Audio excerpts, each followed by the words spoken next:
કચ્છના હરિદ્વારની યાત્રાના નામે મોટા પાયે છેતરપિંડી થઈ 200થી વધુ લોકો પાસેથી રૂપિયા ઉઘરાવી ઠગાઈ કરાઈ। હરિદ્વારમાં કથાના નામે લોકો પાસેથી રૂપિયા લીધા હતા। 10 લાખ જેટલી રકમ ઉઘરાવી અને સંચાલકો ફરાર થયા। ઠગાઈનો ભોગ બનનાર પહોંચ્યા આદિપુર પોલીસ મથક। 3 શખ્સો સામે 10 લાખની છેતરપિંડીનો ગુનો દાખલ।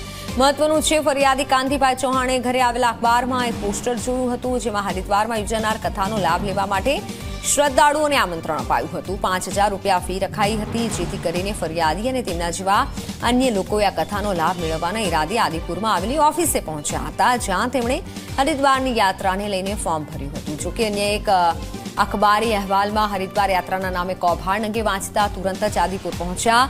જોકે આદિપુરમાં બુકિંગ ઓફિસ બંધ હોવાથી તેમની સાથે ઠગાઈ થઈ હોવાનું સામે આવ્યું છે। આ મામલે આદિપુર પોલીસ મથકે નરેન્દ્રસિંહ વિહોલ, કેતન પરમાર અને એક વ્યક્તિ સામે ગુનો દાખલ કરાયો છે।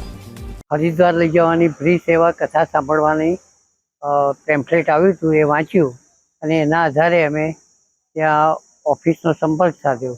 તો ત્યાં કેટલાક ભાઈ બહેનો નામ લખાવતા હતા, ત્યાં અમે લખાવ્યું। લગભગ અઠવાડિયાની અંદર લગભગ 201 ઉપરના લોકોએ નામ લખાવ્યા છે। એની અંદર પાલનપુરની એક જાહેરાત આવી કે આવી ટાઈપનું 7 લાખનું કૌભાંડ થયેલું છે। તો પછી ચાલો ને અમે જોવા જઈએ ત્યાં। તો પછી અમે ફરી ત્યાં જોવા ગયા। તો જોવા ગયા તો ઓફિસ બંધ હતી અને એમ કે આ તો ઓફિસ બંધ કરીને જતા રહે છે। એમાં એવું હતું કે 5000 ભરવાના અને દરરોજ તમે 2 કલાક કથા સાંભળશો તો તમને 701 લાખે કવરમાં પાછા આપવામાં આવશે। એટલે 7 દિવસના 4907 રૂપિયા પાછા પરત આપવામાં આવશે।